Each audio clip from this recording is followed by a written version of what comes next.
Okay, so this is our discussion on the part 1, the basic concepts of fire. Okay, so nung nakaraang meeting, we have already discussed the basics. Okay, pero hindi natin natapos yon. Okay, so we have discussed what is fire, now what are the elements of fire that is needed now in order to create a fire. Okay, so balikan uli natin guys, no? So, isa sa mga basic concepts of fire na is the chemistry of fire. Okay, so, when we speak of the chemistry of fire, it is the general fire chemical formula. Okay. It's a general fire chemical formula in which there is a chemical combination which result to a reaction. Okay, yung reaction na tinutukoy dito, ito po yung creation of fire. Okay, between fuel, oxygen, and heat. So, ito naman po yung content ng ating fire triangle. Okay, the fire triangle. Okay, so the reaction between fuel, oxygen, and heat. Okay. So, pag kailangan magsama-sama yung tatlo na yan, chemically, okay, in order to create fire. Okay. So, I hope I discussed already last time, okay, na okay, para magkaroon ng fuel, okay, so there must be, the chemical combination of the three. Okay? Di ba nga, in-illustrate ko sa inyo na sa solid fuel, di ba? Ang solid fuel, meron po yung mga molecules. Okay? May mga molecules yan at kumpul-kumpul yung mga molecules niya. Okay?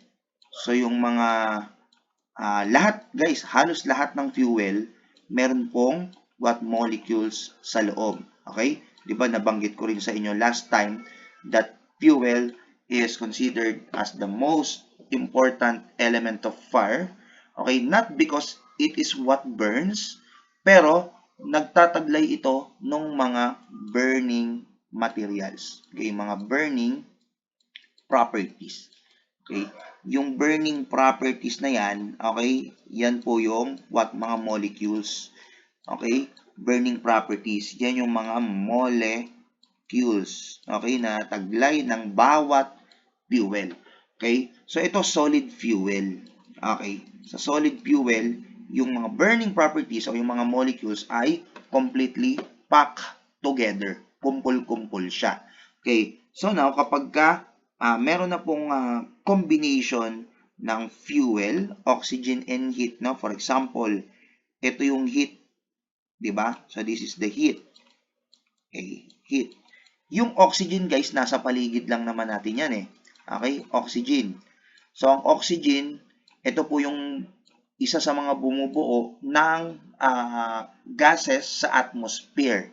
Diba? Sabi natin, sa atmosphere, okay, in a world that we are living in, okay, may mga gases po dyan, okay, it comprises of the so-called atmosphere. Sa atmosphere po natin, okay, yung gases dyan ay 78% na nitrogen, okay, 78% nitrogen, 21% po dyan ay oxygen. Okay? And the remaining 1% po, yan po yung mga impurities. Kumbaga mga latak. Di ba? Yan, mga impurities. Okay? Yung oxygen po, okay, available po yan no, sa paligid natin. Okay? Kaya kapag may fuel dito, tapos merong pong chemical combination ng heat, okay, at oxygen, magkakaroon po ng apoy. So, again, itong heat po, okay, that is measured through their temperature. Okay? Yan, temperature. Okay? Ito po yung nagtutulak doon sa mga molecules para lumabas sa katawan ng fuel. Okay? So, kapag ka nainitan ng sobra yan, okay, sufficient yung init, di ba? Itong mga molecules, magsisilabasan yan. Okay? yung mga molecules na yan magsisilabasan sa katawan ng fuel. Okay? So, kapag lumabas na po ang mga molecules na yan, tinatawag po natin ito na what? Ito yung mga tinatawag nating vapors. Okay, vapors, or tinatawag din po natin yan na mga free radicals. Okay. So, ngayon guys, kapag nasa labas na ng katawan ng fuel yan, hindi pa agad-agad yang magkakaroon ng apoy. Okay? It must be first mixed with the oxygen. Kasi ang oxygen, ito po yung oxidizing agent. Okay? Oxidizing agent. Okay? So, kapag itong mga vapors, humalo yan sa oxygen, okay, ang tawag po natin sa process na yon, okay, yung sinabi ko last time, yan po yung tinatawag natin na oxidation process. Okay, oxidation process. Tandaan nyo, hindi lang po sa fuel, oxygen and heat nagyayari ang oxidation. Okay, di ba sinabi ko nga sa inyo, yung mansanas, kapag naiwanan mong nakabukas yan sa isang open environment, okay, mahaluan ng oxygen yon, okay, ang tendency magiging kulay brown, okay, oxidation yon. Okay, yung mga bakal naman, di ba, yung mga metal, okay, pag nahaluan din ng oxygen yan, magkakaroon ng oxidation. Okay? Ang tawag naman natin doon is rusting or pangangalawang. Ang difference ng mga yon dito sa ating fire is that yung oxidation process dito ay mabilis. Okay? There is there is a rapid oxidation. Mabilis po yung oxidation process. Okay? Kapag humalo na yung oxygen sa mga vapors or mga free radicals with sufficient temperature, okay? Ibig sabihin po, magkakaroon na po yan ng fire. Okay? So, kailangan yung oxygen and vapors maghalo yan with the so-called sufficient temperature. Kailangan, okay, yung vapors and oxygen, okay, kailangan sufficient yung temperatura niya. Sufficient yung init. Sapat yung init. Okay? Sufficient temperature bago magkaroon ng apoy. Okay? And this sufficient temperature, take note, this sufficient temperature in order to initiate combustion or yung fire, yun po ay tinatawag natin na, okay, kindling temperature. Okay? Kindling temperature or mas kilala sa tawag na ignition temperature. Okay? Ignition temperature. Okay. So, pag na-reach na ng oxygen and vapor yung ignition temperature, then doon pa lamang po magkakaroon ng apoy. Okay? So, yan po yung oxidation process. Sa ano yan guys? Sa solid substance. Iba naman po sa mga liquid substance at saka gas. Okay? Ayan. Sa liquid, yung mga molecules nila hindi masyadong dikit-dikit. Okay? May konting space pero magkakalapit sila. Okay? Kaya ang tendency niyan kapag nainitan yung mga molecules na yan, mabilis lang silang maghiwa-hiwalay. Konting temperatura lang ang kinakailangan. Okay? Marireach agad nila kay yung tinatawag na ignition or kindling temperature. Samantalang yung gas, napakabilis. Di ba? Napakabilis nung yung burning niya kasi hiwa-hiwalay na yung mga molecules. Okay? Gas. So, kung tatanungin kayo, alin dyan ang mabilis o yung may pinaka-fastest rate of burning, then that will be gas. Okay? Ang gas ay mayroong fastest rate of burning. Pinakamabilis. Bakit? Kasi hiwa-hiwalay na yung distansya ng mga molecules. Diba? Ayan. Konting temperatura lang ang kinakailangan. mabilis na po silang masunog. Okay? So, yan po yung illustration on how fire occurs. Okay? So, balikan natin, no? Sa chemistry of fire, no? So, fire is an active chemical reaction. Okay, so active chemical reaction, no? That takes place between fuel, oxygen, and heat with noticeable light and heat. Okay? Noticeable light and heat. Okay. Fire is also defined as a state, process, or instance of combustion. Take note, ang combustion po, ang other term yan is burning. Okay? Or pagkasunog. Okay? In which fuel or other material is ignited. Yung other material dito, no, pertains to, yan, solid, liquid, and gas.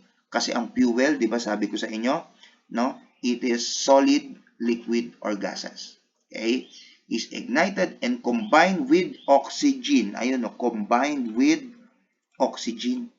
Okay? So, kailangan mo nang dumaan sa oxidation process. Okay? Giving of light, heat, and flame. Okay? Now, flame is an incandescent gas or vapor that is undergoing combustion. Okay? Or a portion of ignited gas or vapor. So, ang flame po, this is the result of combustion. Okay? So, you should take note, no?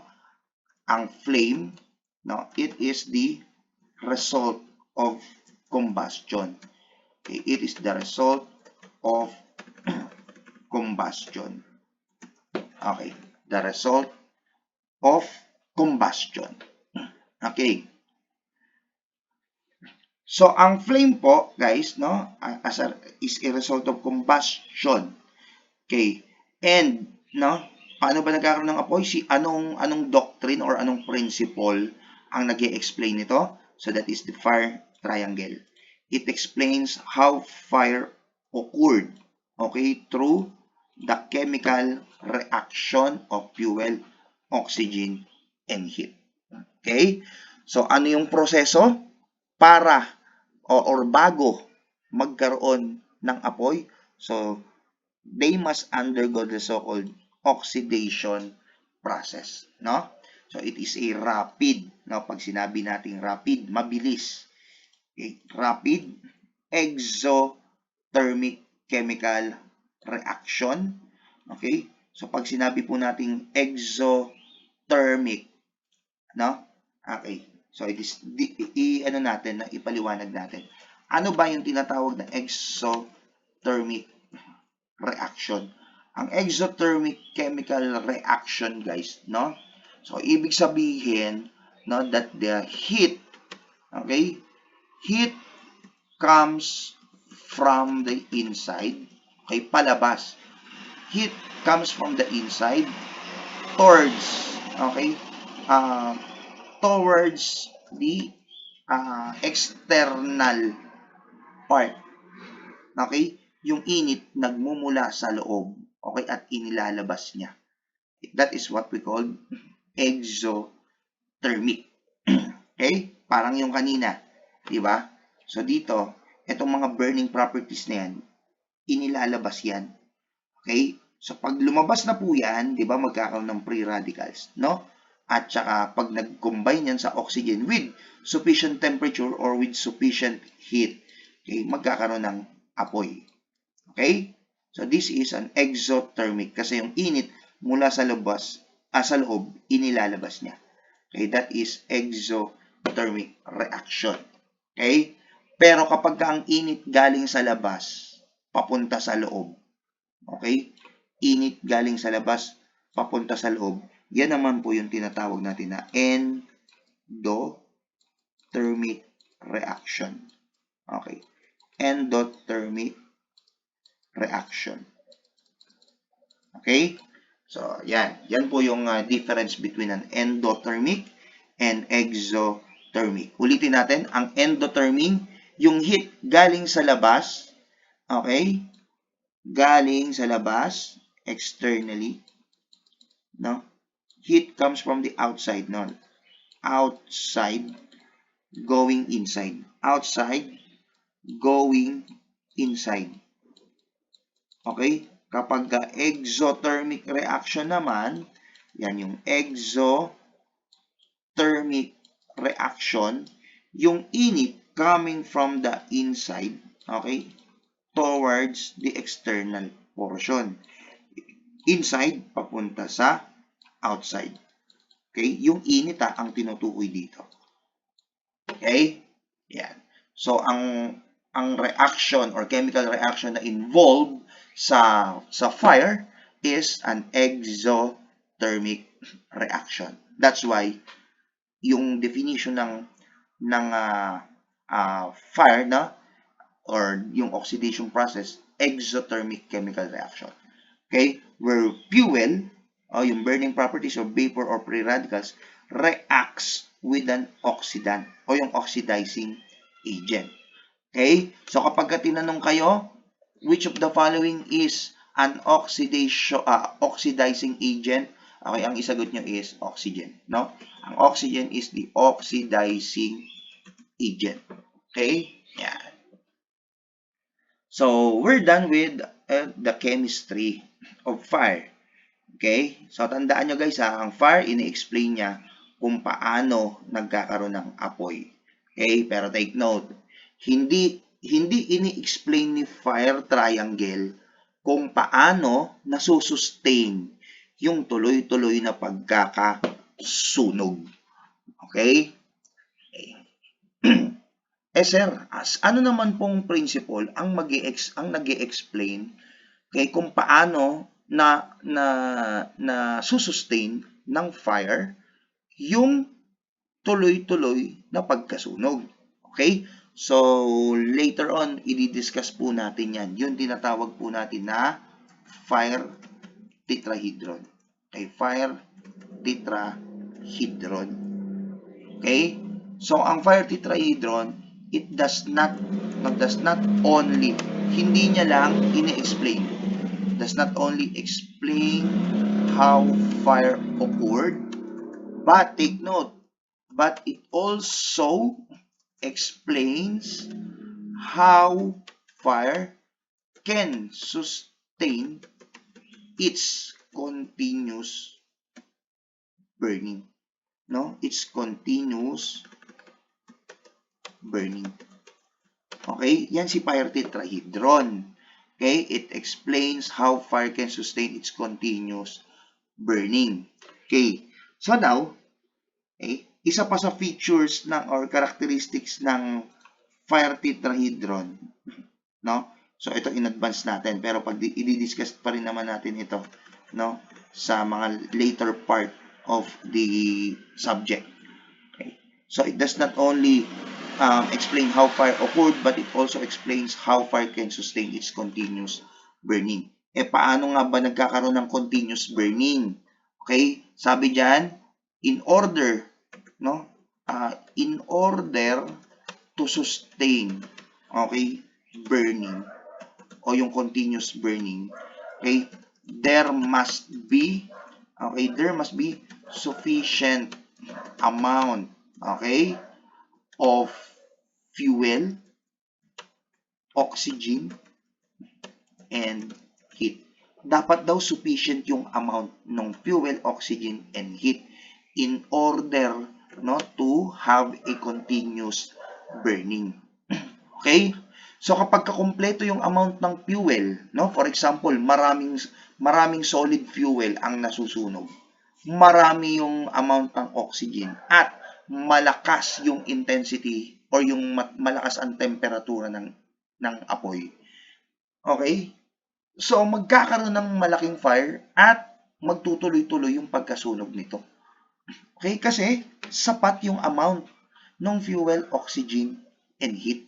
Now, okay, dahil sufficient yung amount ng fuel, oxygen, and heat, mabubuo po yung pang-apat na element of fire. No? The fourth element of fire, no, which is yung tinatawag natin na uninterrupted chemical reaction. Okay? So, kaya siya tinawag na uninterrupted, di ba?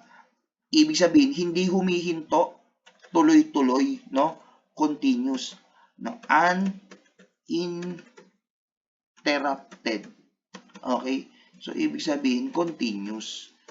Okay? Tuloy-tuloy yung pag-apoy niya. Continuous. Bakit continuous? No? Why? Bakit tuloy-tuloy yung pag-apoy? Kasi, no, there is sufficient amount, no? There is sufficient amount of the fuel, oxygen, and heat. Okay? So, ang fourth element of fire sa fire tetrahedron is the uninterrupted chemical reaction. Okay?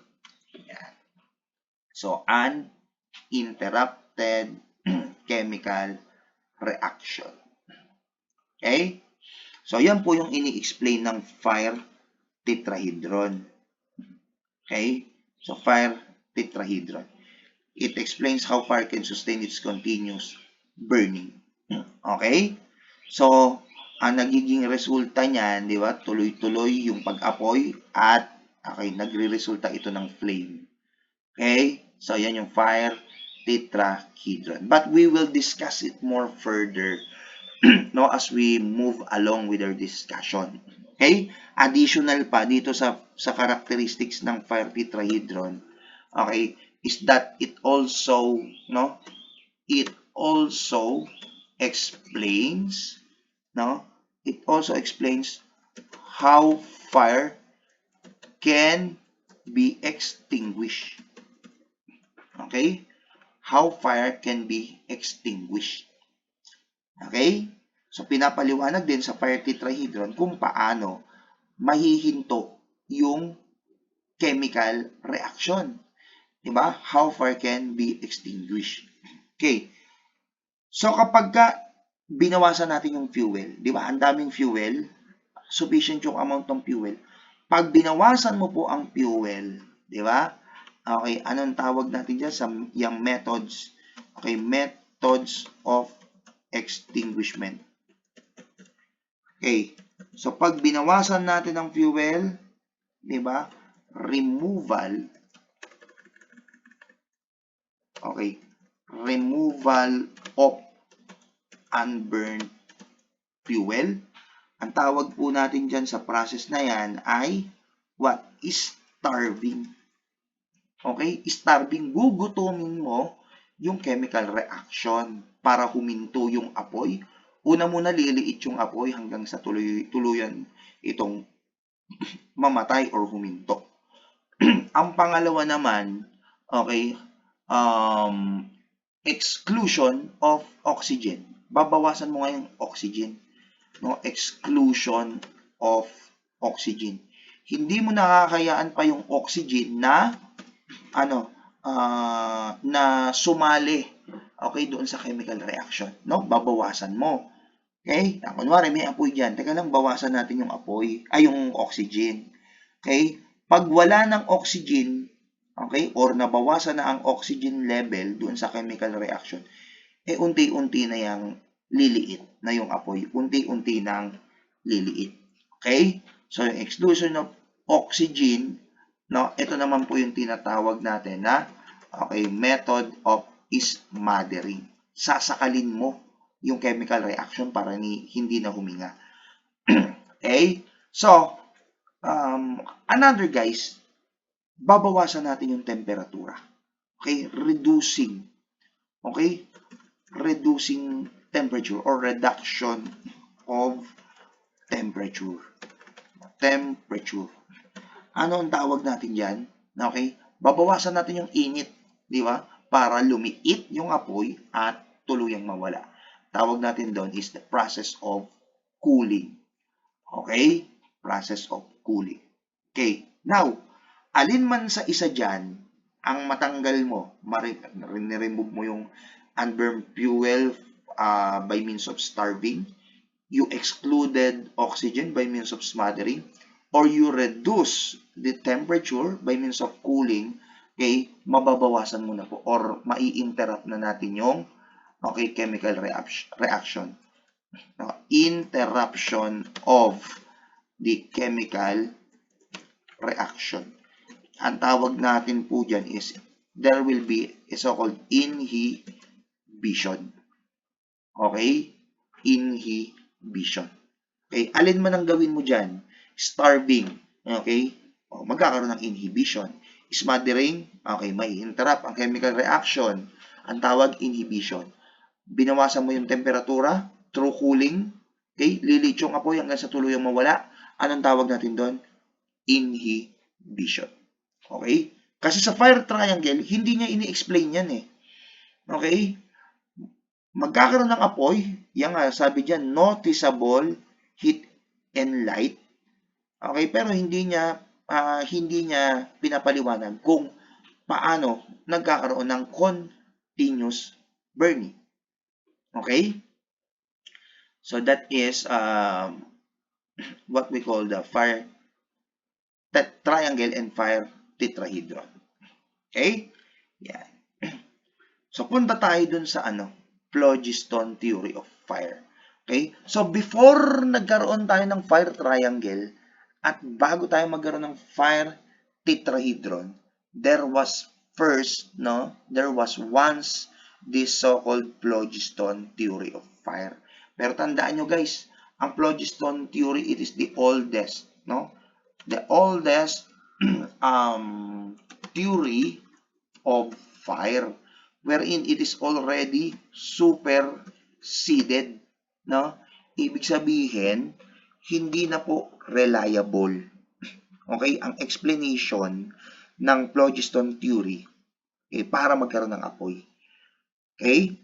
So let's discuss the personalities involved in this phlogiston theory of fire. Okay?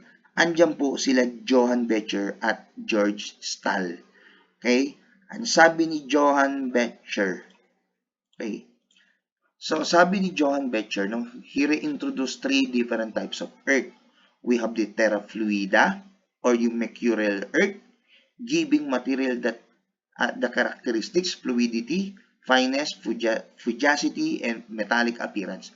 Yung terra fluida, no, so ito po yung parang solid, di ba? Parang fuel. Okay? So, terra pinguis naman, these are fatty earth giving material characteristics of oily, sulfurous, and flammable. And terra lapidea, or glassy earth, giving material the characteristics fusibility. Okay? So, according kay Johann Becher, okay, at saka dito si George Stahl, okay, ano ba yung sinabi ni George Stahl? Okay? So, ni-revise niya lang naman yung scheme of elements ni John Becher. Okay? Pinalitan niya yung terra pinguis, okay, ng phlogiston. Okay? Phlogiston. So, pag sinabi po nating phlogiston, no, according kay George Ernst Stahl, sabi niya lahat daw ng substances are flammable. Okay? Na nagtataglay ng phlogiston. Okay? Which is given up when they burn. Diba? Parang sa yung itong mga fuel natin. Okay? Itong mga fuels natin. Ang mga fuels natin, meron tayong molecules. Diba? Yan yung mga burning properties. Na kailangan ilabas muna para maging vapor and free radicals at humalo sa oxygen. Okay? Bago magkaroon ng apoy. Okay? Pero doon sa lumang theory, ito pong mga molecules na yan, ang tawag ni George Ernst Stahl ay phlogiston. Okay? Phlogiston. Na kapag daw, itong phlogiston na to, lumabas sa katawan ng fuel, okay, yung free radicals or mga vapors na yan, ibig sabihin daw, it is already a phlogisticated air. Okay? Sabi ni George Ernst Stahl. Okay? So, pag nailabas na raw yung mga phlogiston na yan, yung hangin daw, okay, ay magiging phlogisticated. Okay? Phlogisticated. Okay? So, ito daw, magiging, yan, pag nasa labas na, phlogisticated air. No? Phlogisticated air. Okay? At pag nagkaroon daw ng apoy yan, 'Di ba? Pag nagkaroon daw ng apoy, since yung hangin ay phlogisticated, it will never be it will never be turned out, okay, or turned off. Hindi na po siya mamamatay. That is according to George Stahl. Okay, kasi phlogisticated air na raw, 'di ba? Pag nasa labas na raw 'yan, hindi na raw mamamatay 'yan. Tuloy-tuloy na raw yung apoy. Okay? Which was being superseded, no? Okay, ano ba yung phlogiston theory? Sabi diyan sa phlogiston theory, okay, a scientific concept proposing that all flammable materials that contain hypothetical. Pag sinabi nating hypothetical, malayo, no? Malayo or malabong mangyari. 'Di ba? Yung napakalabong mangyari. Okay? Called phlogiston, which is released into the air during combustion. Okay? Sabi sa phlogiston theory, basta phlogisticated air na raw 'yan, tuloy-tuloy na ang burning, hindi na mamamatay. Okay? But this personality, Anton Lavoisier, he discovered, no, na hindi totoo yung phlogiston theory. Okay, bakit? Kasi si Anton Lavoisier, he conducted an experiment, no? He conducted an experiment kung saan, okay? Yan, inexperimentuhan niya. Sabi niya, ganun ba? Sabi ni George Stahl na kapag phlogisticated na raw ang hangin, hindi na raw mawawala yung apoy. Okay, nag-conduct siya ng experiment. Okay, kung saan, okay, may kandila. Okay, so isipin nyo kandila, yan na. Okay, may kandila, may apoy. Okay, pag may apoy na raw yan, since phlogisticated na raw yan, hindi na raw mamamatay, according to George Ernst Stahl or George Stahl. Okay? Pero itong si Anton Lavoisier, tinakpan niya ito. Okay? Tinakpan niya yan. Okay? And then, under his experiment, unti-unti pong nawawala yung apoy. Okay? Unti-unting lumiliit hanggang sa tuluyan itong mawala. Okay? So, pinabulaanan niya yung sinabi ni George Stahl. Okay? Sabi mo, pagka phlogisticated air na, hindi mawawala yung apoy. Bakit tinakpan ko yan? Diba? Unti-unting lumiit hanggang sa nawala. Okay? That's why, itong si Anton Lavoisier discovered, no, the so-called oxygen. Siya ang nag-discover, okay, na hindi nag-discover ng itong chemical element na ito he discovered or he formulated the name. Di ba kasi ang hangin, andyan lang naman yan mula nung sinilang pa tayo Wala pa tayo. Andyan na yan di ba? May hangin na. Pero yung nagpangalan dyan sa hangin na yan as oxygen ay si Anton Lavoisier. Okay? Si Anton Lavoisier, he proved that oxygen or that fire, okay, in order to create fire, okay, he proved the role of oxygen, no? Sabi ni Anton Lavoisier, oxygen plays an important role, okay, in the combustion process. Plays an important role, okay, in the combustion process. Okay? Yan po ang oxygen. It plays an important role. Okay? Kaya nga nabuo yung triangle of fire because kinumpleto ni Anton Lavoisier yung mga elements, di ba? So, fuel, heat, and oxygen. Okay? So, yung lumang theory na phlogiston theory, okay, tandaan nyo po, wala na po yan. Okay? Pero, historically wise, okay, there was once a phlogiston theory that existed. Okay? Pero it was already superseded. Okay? So, yan po yung concept of phlogiston theory. No, it is the oldest theory of fire. Okay, so dun tayo sa concept of fire triangle. Okay, na-discuss naman na natin ito. Na fire triangle. Okay, sabi dyan. Okay. So in order to have a fire, no, to create fire, so there must be the presence of fuel, oxygen, and heat. Okay? So if sabi dyan, if any one of this is removed, no, fire cannot start. No, fire cannot start. Okay? Or will be extinguished. Okay? Hindi daw mabubuo yung apoy. Or pag nagkaroon man ng apoy at matanggal mo ang isa dyan sa kanila, ma-extinguish daw. It is used to understand combustion, enhance safety, and prevent fire.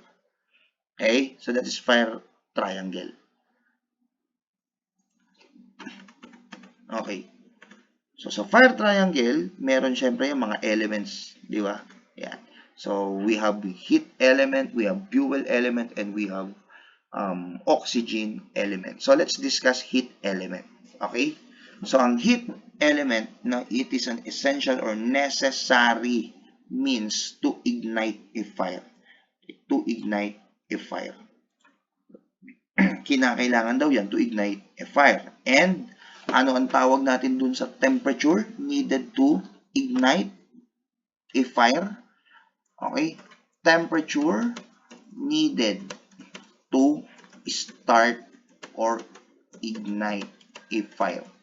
Okay, ang tawag po natin dyan ay ignition, no? Ignition or kindling temperature. Okay? Ignition or kindling temperature. Yan po yung kinakailangan para daw na temperatura para magkaroon ng apoy. Okay? It come from a variety sources, no? Iba't ibang pinagmulan daw, including open flames, electrical sources, and friction. Okay, sabi dyan, once ignited, a fire will continue to produce heat. Okay, kasi syempre, yung fire, okay, mainit yan di ba? Noticeable heat and light. It will continue to produce heat, okay, once ignited, causing it to spread and intensify. Okay? Na nagiging dahilan daw ng pagkalat nito at paglaki. Okay?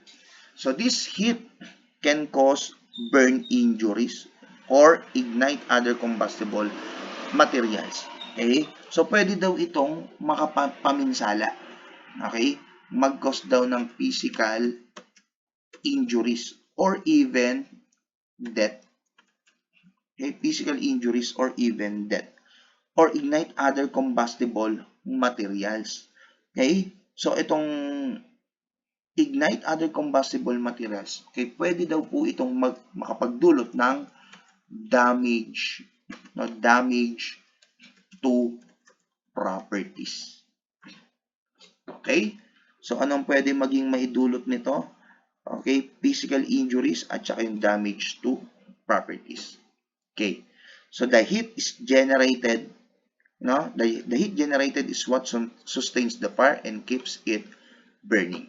Okay, so yung sufficient amount daw ng temperature, okay, is what sustains the fire.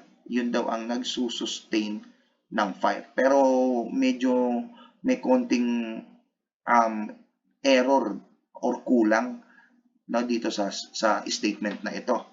Okay? So, kung sapat nga yung init mo, sapat yung temperatura, kulang naman yung fuel, di ba? Hindi masusustain yung fire. Sapat nga yung init mo, yung temperature mo, marami kang fuel, wala namang oxygen. Di ba? Kulang yung oxygen. Then, mawawala din yung apoy. It will not sustain fire. Dapat kumpleto yon.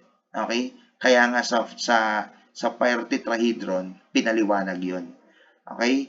Ayan. Ito kasi ang sabi rito sa triangle of fire triangle. Diba? Okay. Kaliwas doon sa sinasabi ni fire tetrahedron.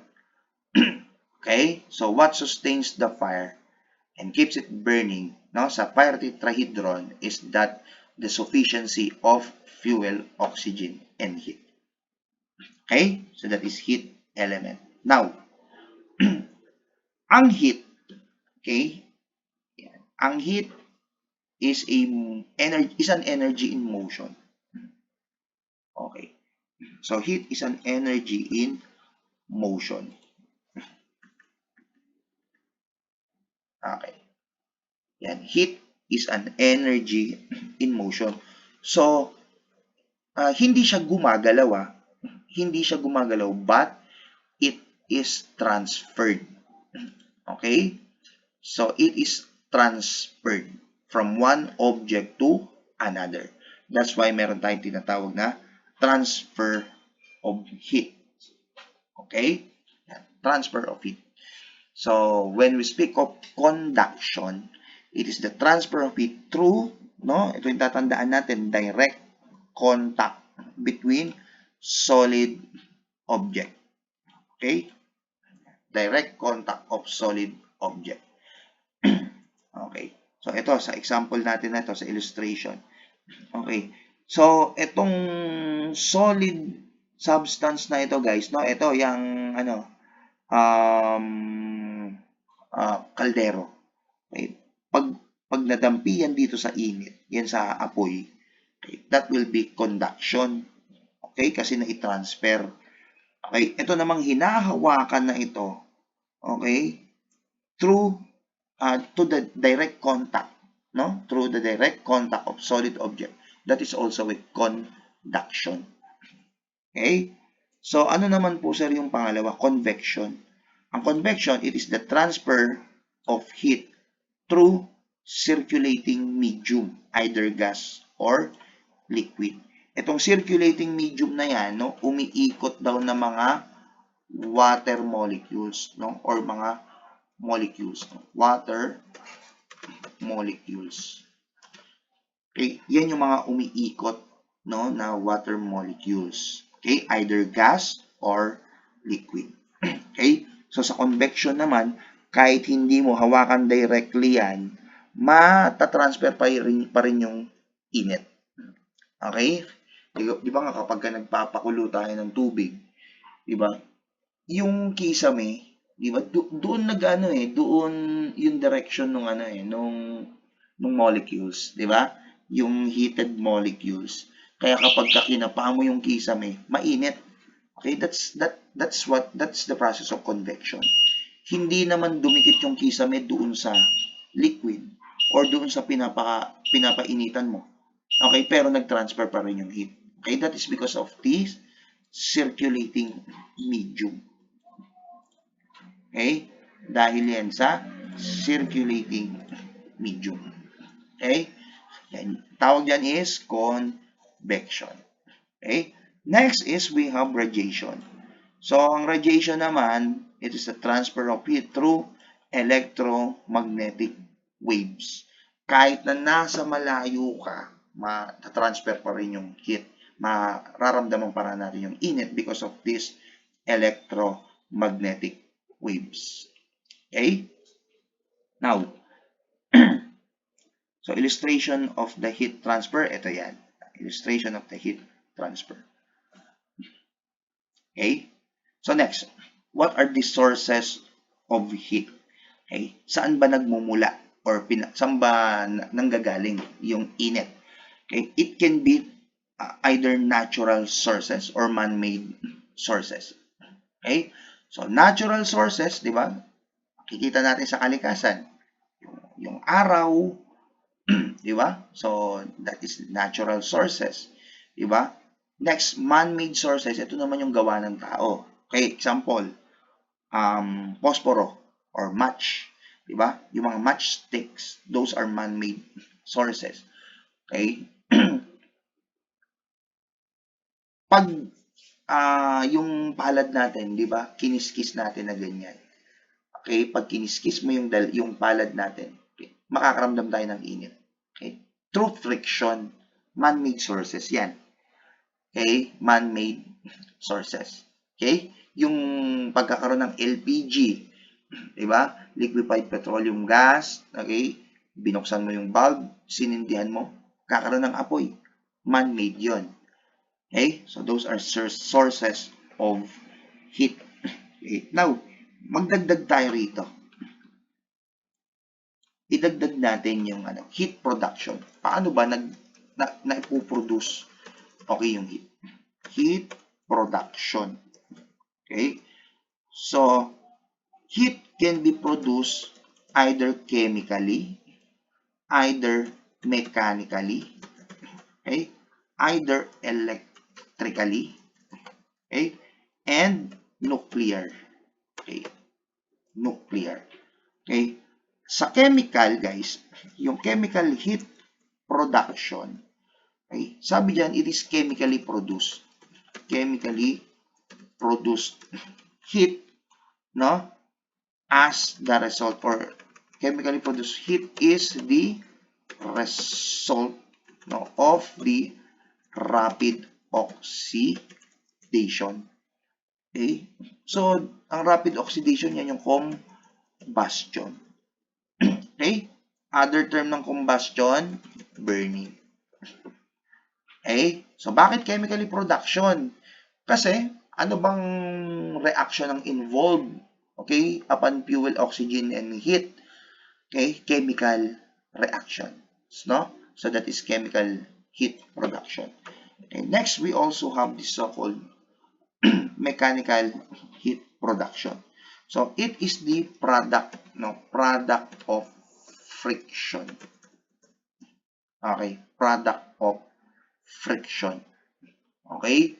So, friction, no, yung pagkikiskisan ng dalawang substance. Okay? 'Di ba? Palad natin, 'di ba, pag kinamot natin yung ulo natin, 'di ba? Okay, magkakaroon ng init. Okay? So, pag kiniskis mo yung kiniskis mo yung isang bagay through hard objects, 'di ba? So, mag-iinit 'yon, magkakaroon ng friction. Okay? Then we also have electrical heat production. So, ang electrical heat production, it is the product of arcing. Okay? Ano ba ibig sabihin, sir, ng arcing? Ang arcing po, guys, it is the jumping of electric current, no? Electric current from one edge, okay, to another. Okay?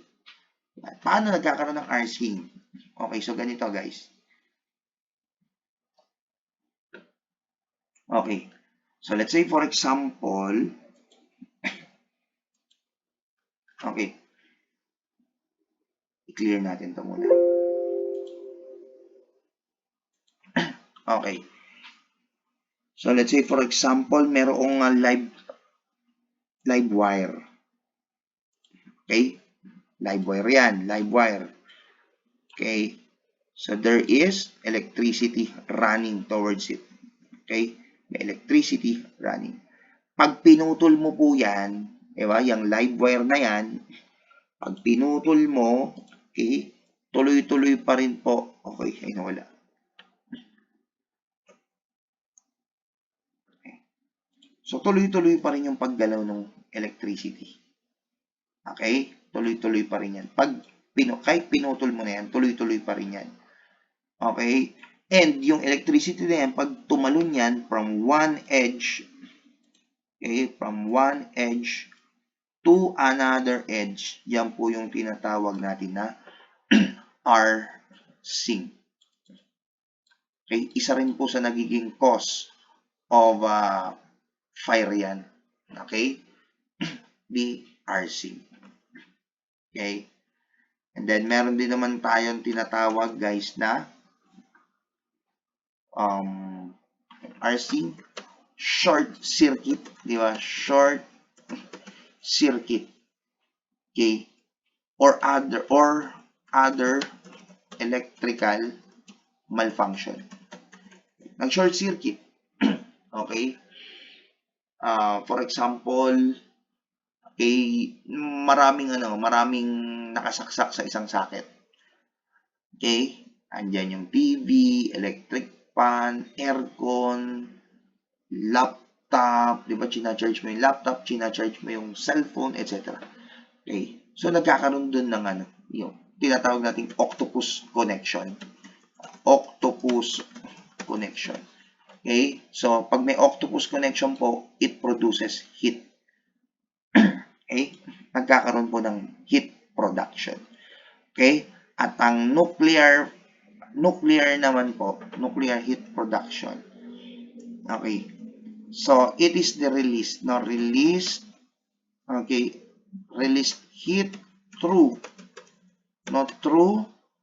pressure, okay, through nuclear radiation, okay, and heat. Okay? So, yan, mayroong involved na electromagnetic waves. Okay? So, yan po yung heat production. Okay. So, before we proceed with the fuel element, di ba? So, let me discuss first yung latent heat. Okay? Meron tayong tinatawag na latent heat. Okay? Ano po ba ang latent heat, sir? Ang latent heat, no? So, ito po yung phase of the substance. Okay? Phase of substance. Okay? Yung substance na tinutukoy dyan, yung three state of matter, solid, liquid, or gas. Okay? Phase of substance. Okay? The phase of substance changes. Okay? So, nagkakaroon po ng changes between solid, liquid, and gas. Okay? So, ano po ba yung mga changes na yan? Okay? From solid to liquid. Okay? From solid to gas. From liquid to gas. From liquid to solid. From gas to solid or gas to liquid. Okay? Ang pagbabago ng anyo, okay, ng solid, liquid, or gas, tinatawag po natin yan na, or meron pong include na latent heat. So, pag sinabi natin latent heat, hindi nakikita. Okay? Hindi mo nakikita, di ba? Hindi mo na-observe, hindi mo siya nahahawakan. But, it includes changes to what this substances. Okay? Solid, liquid, or gas. Okay? Ano ba yung mga example ng latent heat? Okay? Or kinds of latent heat. Kinds of latent heat. Okay? Ang kinds of latent heat, no? First, we have the so-called sublimation. Sublimation. Ang sublimation po, no? It is the changes from solid to gas. No? Solid to gas. Example nito, no? Example, yung naphthalene ball, no? Naphthalene ball. Okay? Kung nakagamit na kayo niyan, no? Hindi naman gamit na yung sinisinghot, no? Inilalagay sa damitan yan, di ba? Para hindi mangamoy kulob or hindi mamaaho yung mga damit, di ba? Ayan, naphthalene ball. Okay? So sa umpisa, malaking bilog pa yan eh. Tapos, mga ilang buwan lang, ilang araw, ilang linggo, di ba lumiliit siya hanggang sa mawala. Okay, from solid to gas. Anong latent heat na involved? That is sublimation. Okay? Meron naman tayong tinatawag na melting. Ang melting naman, it is the changes from solid to liquid. No? Example, yellow, yung ice, di ba? Pag tinanggal mo sa freezer yan, di ba? Unti-unti yan magiging liquid, eh, matutunaw. Okay, that's melting. And then meron naman tayong tinatawag na vaporization. Pag sinabi po natin vaporization, no, it is the changes from liquid to gas. Okay? Liquid to gas. No, ano example? Okay, nagpakulo ka ng tubig, no? So pag hinayaan mo nakabukas 'yan, 'di ba? Pag hinayaan mo nakabukas 'yan, okay? Unti-unti yang nababawasan, no? Nagpainit ka ng tubig, unti-unting mababawasan 'yan. Bakit? Kasi nga yung circulating medium, 'di ba, lumalabas. Okay? Nag-e-evaporate. Okay? Yun yung tinatawag natin vaporization. Okay? Then meron din naman tayong tinatawag na condensation. Condensation, it is from gas to liquid naman. Okay? Gas to liquid. Okay? So, di ba nagpakulo ka ng tubig, hawakan mo yung ano guys, through convection. Di ba through convection, pag hinawakan mo yung circulating medium na ganyan, dadampi sa kamay mo, di ba? Makikita mo, mapapansin mo yung kamay mo basa. Di ba? So, yun yung tinatawag na condensation. And then, lastly naman, is yung tinatawag na deposition.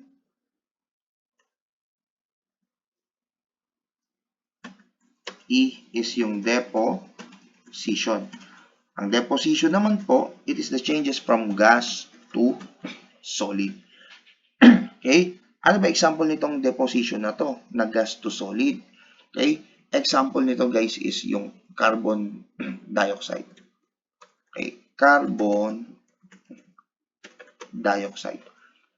Yung carbon dioxide na yan guys, pwedeng gawing solid yan. Okay? Yan. Solidified carbon dioxide. Okay? Solidified carbon dioxide. Or kilala sa market yan as dry ice. No, dry ice. Itong dry ice guys, hindi ito yung hindi ito yung ginagamit pampalamig ng ng tubig or pampalamig ng mga juice. No. Ang dry ice guys, ito po yung pinatigas na carbon dioxide. Okay, saan ba ginagamit yung dry ice na yan? Ang dry ice na yan guys, ginagamit yan sa preservation of biological evidence such as blood, urine, diba, semen, and other biological evidence. Okay? Yan yung dry ice. Okay? So, from gas to solid. Okay. So, let's proceed with the fuel element. Okay? So, fuel is considered as the most important element of fire. Okay? Bakit? Dahil it contains the burning properties, no? Because it contains the burning properties. Ano yung tinutukoy dyan na burning properties? No? Yan po yung mga molecules. Okay? Yan po yung mga molecules. Okay? Na kapag lumabas sa katawan ng fuel, nagiging vapors or mga free radicals. Okay? That is needed to begin a fire. Okay? Burning properties. Pero syempre, para masunog muna yan, dapat dumaan sa oxidation process. Okay?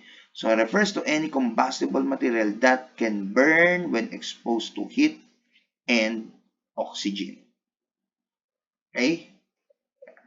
Exposed to heat and oxygen. Okay, so various types of fuel contribute to fire ranging from natural materials such as yung mga ordinary combustible materials. Yan. Like gasoline and plastic. It is essential to note that different fuels burns at different rates. Okay? Ito yung sinasabi natin kanina, no?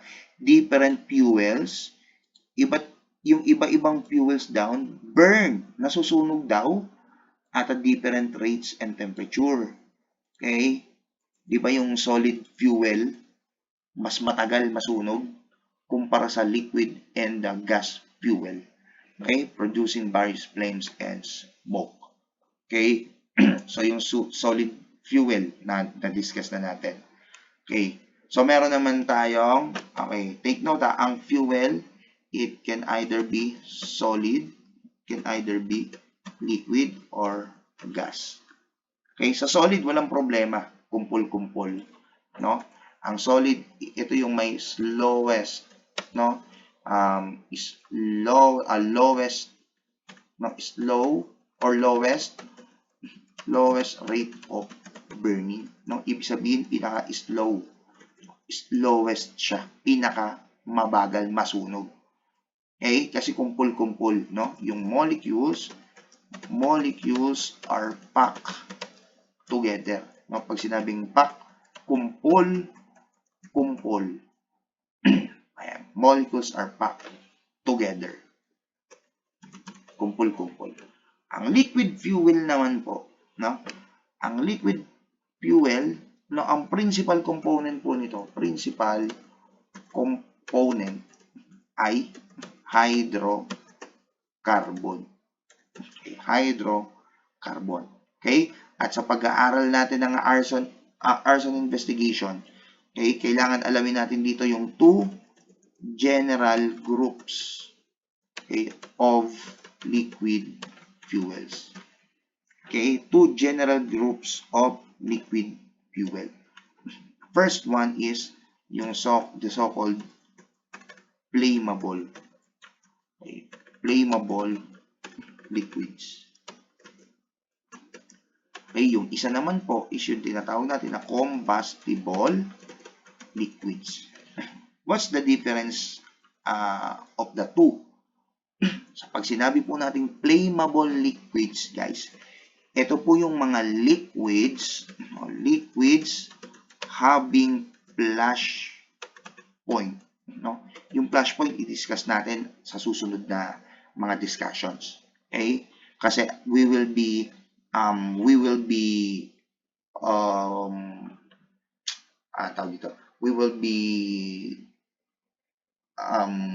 pointing out the difference between the flash point and fire point. Okay?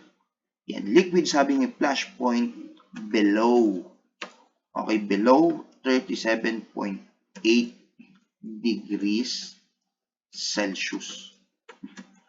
Okay? At ito naman pong combustible liquids, these are liquids. Okay? Liquids having a flash point at or above 37.8 degrees Celsius. Okay? So, ano ibig sabihin yan, sir? Sa flammable liquids, okay,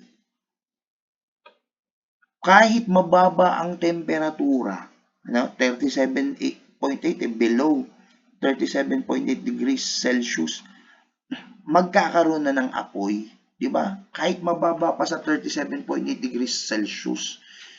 Okay? Yan yung mga flammable liquids. They are easily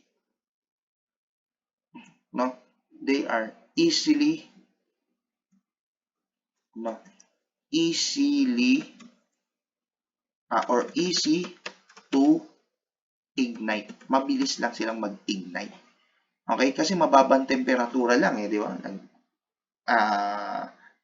Mag-aapoy agad dyan, di ba? So, madali silang mag-ignite. Samantalang ang mga combustible liquids, okay, it is the contrary to the flammable liquids. Kung saan, okay, kapag ang mga combustible liquids na yan ay binigyan mo ng mababa pa sa 37.8 degrees Celsius, hindi agad-agad mag-aapoy yan. Kasi mababa It requires that the flash point, having a flash point at,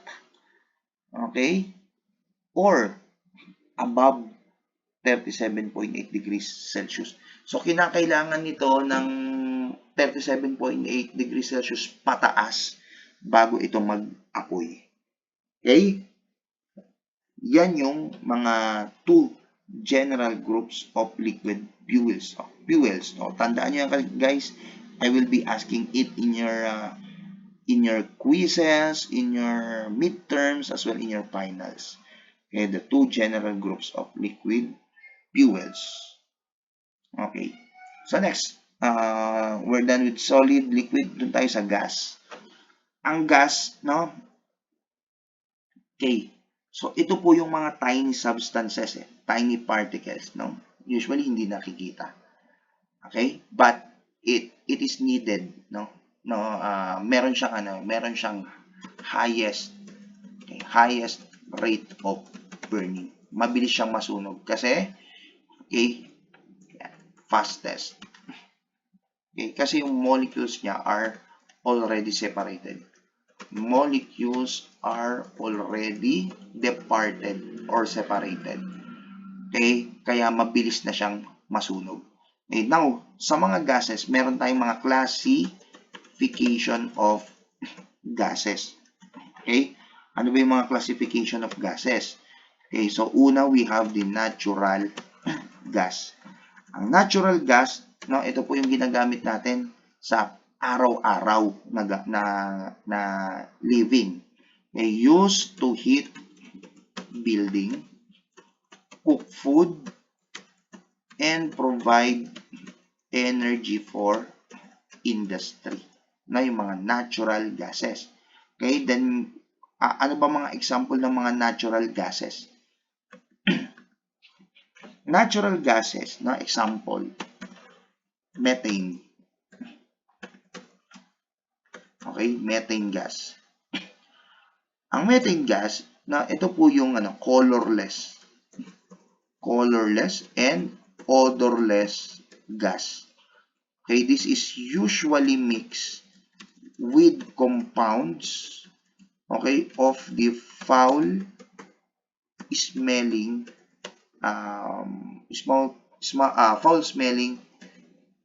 elements, okay, so that leaks can be detected. Okay? So, yung methane gas, colorless, hindi mo nakikita. Odorless, hindi mo naaamoy. Okay? Itong methane, ito yung ginagamit natin sa mga LPGs natin. Di ba? Mga liquefied petroleum gas, tsaka mga liquefied natural gases. Liquefied petroleum gas or mga liquefied natural gases. Okay? Ang sabi dito guys, no, paano kung mag-leak, magkaroon ng leakage? Di ba? Sumingaw. Okay? Since colorless yan at odorless, hindi natin madedetect yan. Kaya gumagamit daw ng what?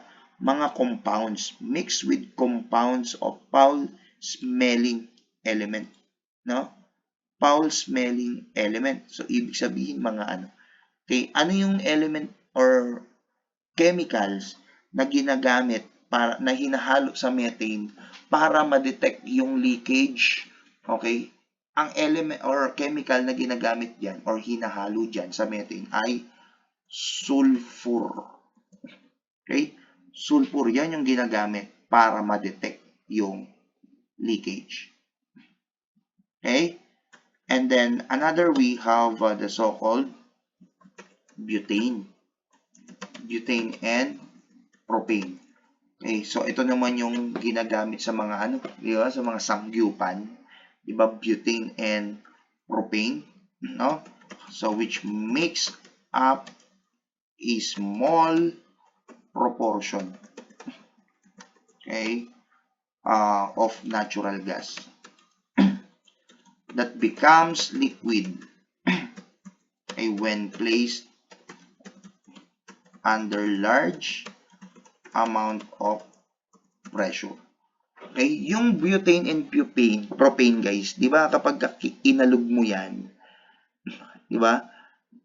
May mararamdaman ka na parang guys, parang tubig, 'di ba? Pag inalog mong ganyan, tubig siya. Okay, pero ang katotohanan niyan guys, this is only natural gases. Okay, natural gases lang 'yan. Nagiging liquid lang daw, no? Becomes liquid when placed under large amount of pressure. Ibig sabihin, pag nilagay mo raw yan sa isang kulob na lalagyanan, okay, magiging gas, magiging liquids daw. Liquid, di ba? Okay. Pero kapag binuksan mo na yung bulb, sumingaw na yan, di ba? Okay. Hangin ang lalabas. Okay, yan yung butane and propane. Okay? Meron din tayong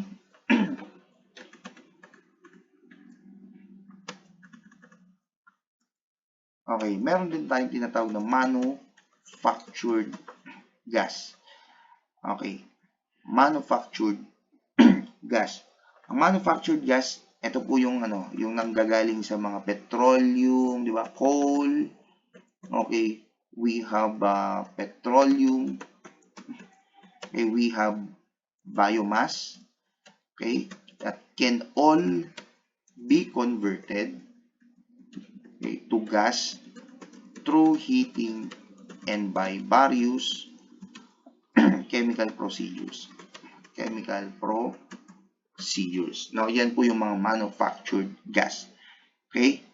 isa pang pwedeng maging or rather, isa pang classification of gas, okay, is yung yung mga anaerobes, no? Anaerobes. Okay, ang anaerobes, ito po yung guys, yung bacteria. Okay, bacteria, okay, na mapoproduce, okay, in animal manure. Yung mga dumi ng hayop. Okay, may mga gases din pala yan, okay, na pwedeng na pwedeng maging na pwedeng makapagresulta ng apoy. Okay, yung mga dumi ng hayop. Okay, ang ginagawa diyan, inilalagay sa isang closed container, hakayaan mong matuyo at ginagamit ito bilang gas. Okay? Ayan. Ginagamit ito bilang gas para makapag-produce ng apoy. Okay? Ayan. Then, we also have oxygen element. Okay? So, oxygen element, the role in a fire is to help oxidize or break down fuel molecules, okay, into smaller combustible compounds. Okay, yung fuel molecules na tinutukoy dito, ito po yung mga vapors, okay, or yung mga free radicals. Okay. So, kaya nga oxygen is an oxidizing agent, no? The oxygen contained in the surrounding air diffuses in and reacts with fuel. So, ang hangin sa atmosphere natin consists of 78% nitrogen, 21% oxygen, and 1% impurities. Okay? Take note, guys, that 16% or more, ito po yung kinakailangan in order to sustain continuous burning. Okay? Pero less than 16% is needed. Now, less than 16% is needed, okay, in order to maintain its flash point. Okay? So, discuss natin yung flash point as we move along with our discussion. Sige, discuss na natin ngayon. Okay. Ang flash point. Ano bang flash point? Ano ba yung pinagkaiba nito sa fire point? Ang flash point and fire point, both are temperatures. Okay? Mga temperatures of a fuel yan. Temperatures of fuel. Okay? So, sa flash point, this is the minimum temperature. Minimum temperature. Okay, minimum temperature of fuel.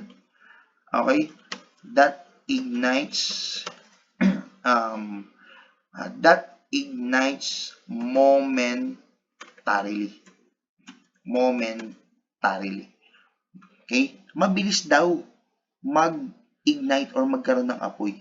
Kasi anong kailangan dito? Minimum temperature. Mababang temperatura lang ang kinakailangan. Okay? Para mag-ignite.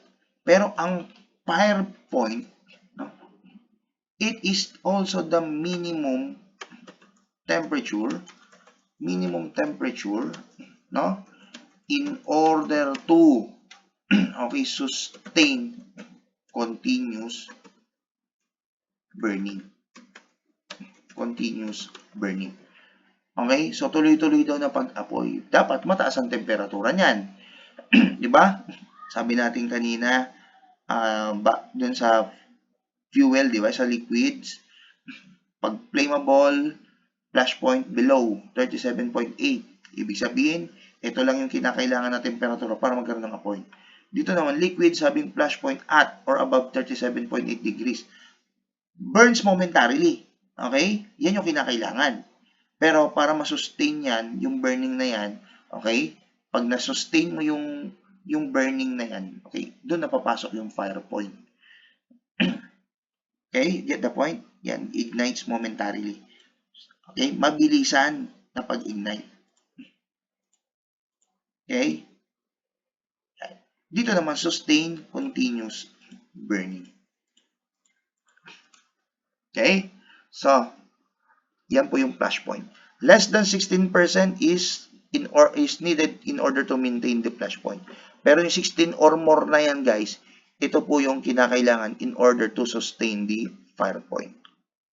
Okay, continuous burning. Okay, fire point and continuous burning. Okay? So, punta tayo dun sa classification of fire. Okay.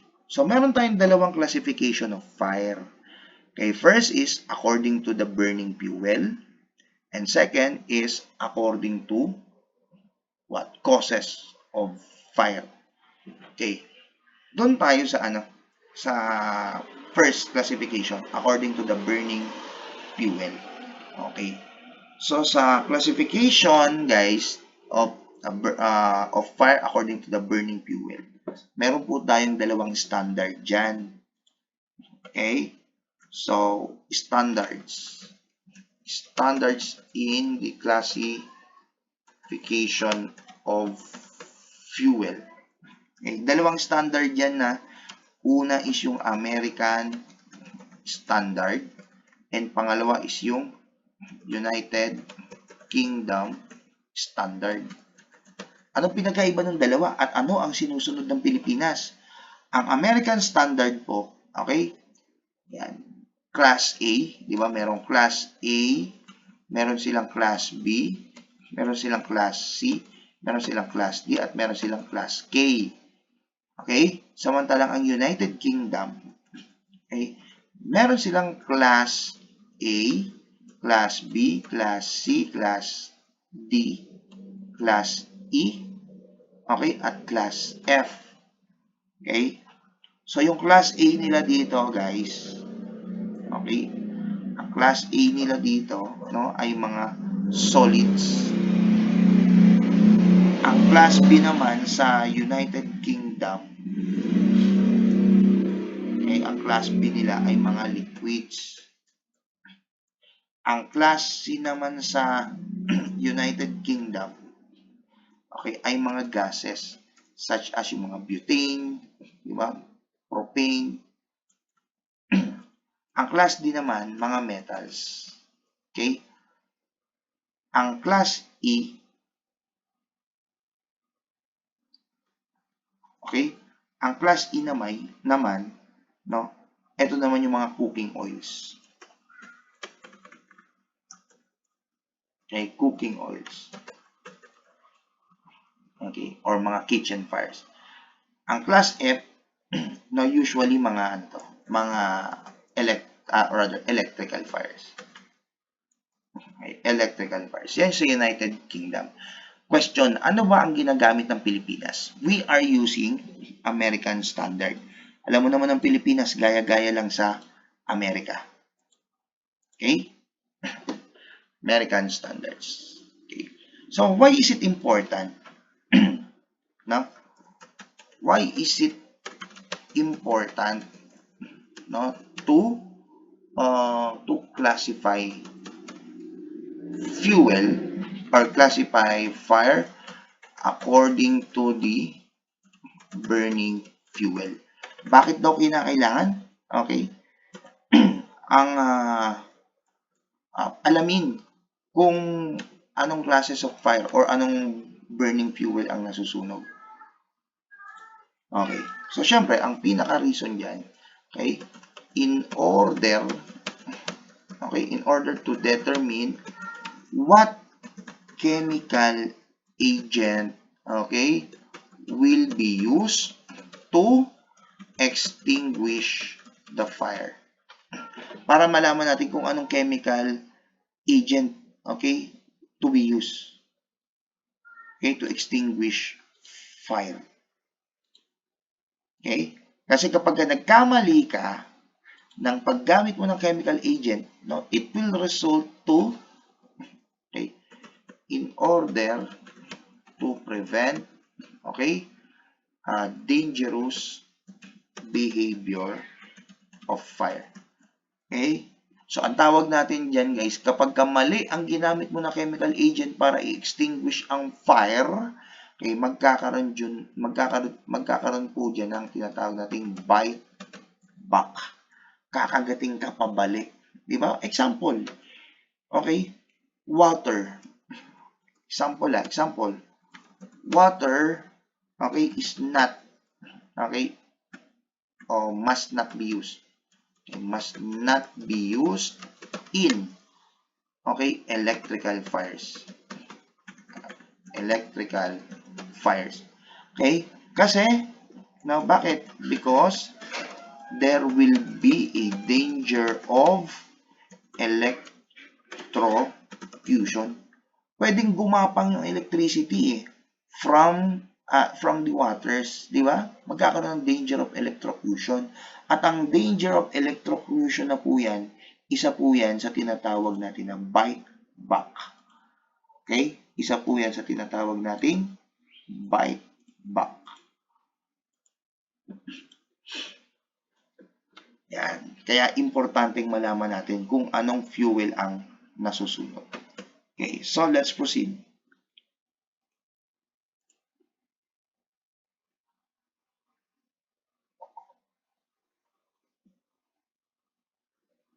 What are the classes of fire dito sa Pilipinas? Okay, we are adopting the American classification or American standard.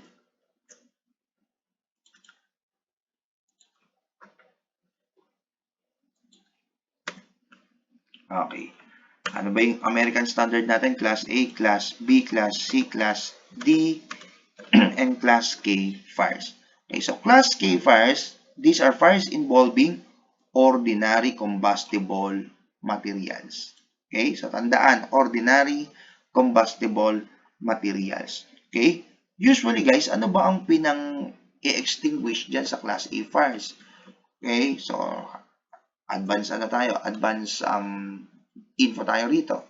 Kasi we will be discussing this on the later part Okay. So, ano ba ang extinguishing agent dyan sa mga Class A fires na yan? Okay, usually water. Okay? Water fire extinguisher.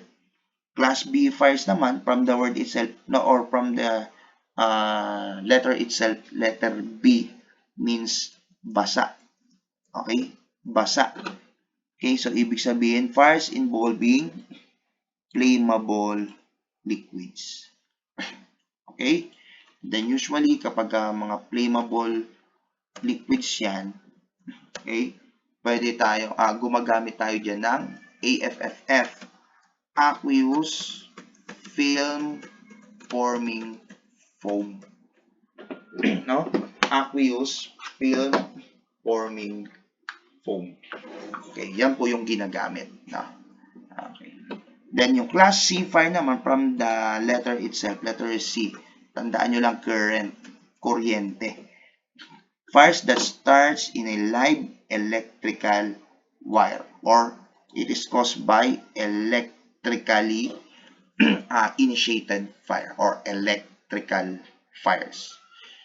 Okay, ang Class D naman, these are metals. Okay?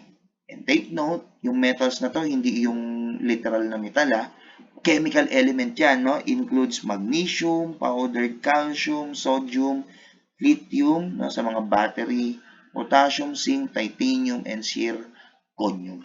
Kadalasan, ang ginagamit dito, no? Or sa letter C pala muna tayo, Class C fire. Ang kadalasan ginagamit na pangpatay dito is yung mga carbon dioxide. Okay, carbon dioxide or mga dry chemical. Okay, dry chemical. Okay, sa Class D fire naman, okay, ang pinang-extinguish dito ay yung halons. This is the only fire extinguishing agent that can put up Class D fire. Okay, halons. Sa Class K fire naman, okay, mga kitchen fires, diba? Yung mga grease, oils, etc. Ang ginagamit dito, mga wet chemical agents. Wet chemical agents. Okay? Ito yung example, potassium, okay, acetate. Okay.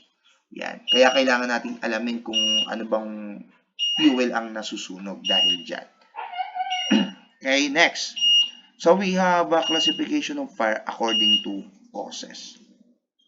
Okay? And then, pag sinabi naman po natin na fire cause, Okay, fire cause. Ang fire cause po, this is the identification. Identification of the first fuel ignited. Okay? Inaalam natin kung ano yung fuel na nag-ignite or nasunog muna. Okay? The oxidizer. Okay? The ignition source. Ano ba yung naging sanhi ng pagkasunog? Okay? And the circumstances. Okay? And the circumstances bringing these factors together. Okay? And take note guys, ang fire cause, okay, determination of the cause of fire, no? Determination of the cause of fire.